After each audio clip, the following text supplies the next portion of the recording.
Right, hello and good morning to all the listeners out there. Richard Gow here.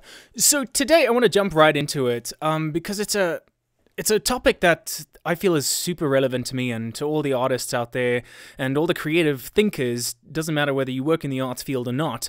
I think this might apply to you. It's this idea that I actually watched this TED Talk about it, and I just thought it was so super interesting. This woman gave this speech about this idea of a multipotentialite. Now, for those of you who haven't heard this term, it was very new for me as well, but she went on to explain what a multipotentialite is.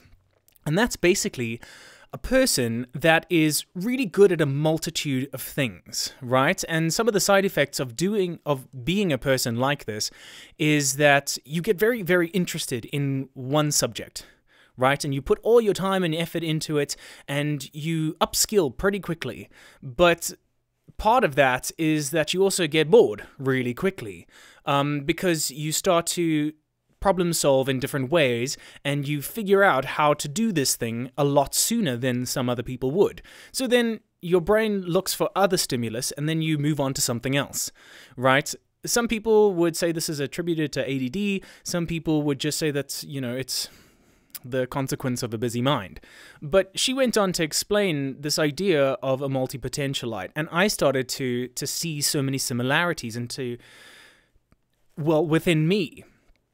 So, I mean, her talk was mostly about why a multipotentialite is good in the workforce, but I want to talk today about identifying potentially the multipotentialite within you.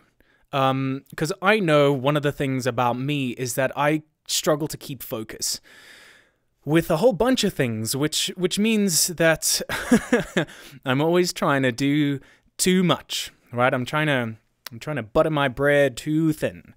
But having heard this term and having done a little bit of more digging about this idea, I started to find comfort in it, and I started to realize that the idea of a jack of all trades and a master of none was actually just nonsense. I'd had that drilled into me my entire life, that if I was interested in too much, I'd be unsuccessful. And if I wanted to do too much, I was going to either burn out or I was just not going to be of a professional level in a multitude of things, which I thought was a bit strange. And, you know, most of the time I don't really listen to others, but, you know, even though you don't listen, somehow it seeps into your heart and into your brain and you start obsessing over these things. Well, I guess at least I do. So one of the ways that I try and convince myself otherwise is I just continue to throw myself into it. I've found that having this idea of this multipotentialite within me, the only real thing that it means in my life is that I enjoy learning. And what's really wrong with that? If I enjoy learning and problem solving is one of the side effects that I really enjoy doing, what's so terrible about that?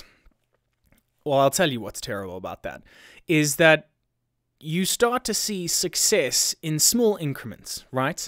That idea of one step after the other really becomes apparent when you have these symptoms, let's call them. It's not like there's anything wrong with you. You're fine. You're doing good. Your brain is just wired in a different way, and I think that's something that you can celebrate today. I try and celebrate that in my own way, in my own life, and yes, it is tricky, because, oh man, who doesn't want to just skyrocket to the top and just kick ass right off the get-go? I guess everyone does. So, if this is something that rings true with you, do go check the talk out on TED Talks. Type in multipotentialite. I can't think of how to spell that right now, but go for it. Autocorrect will help you. And it was just very, very interesting. So celebrate your need for learning. Celebrate your zest for life. Celebrate who you are, no matter what that is, no matter what label it is. You know, just chuck it aside and just be who you want to be, as long as you're a good person and you have happiness in your heart. I think that's the goal, right? Anyways, on that, have a beautiful morning. And if it's evening, have a beautiful evening.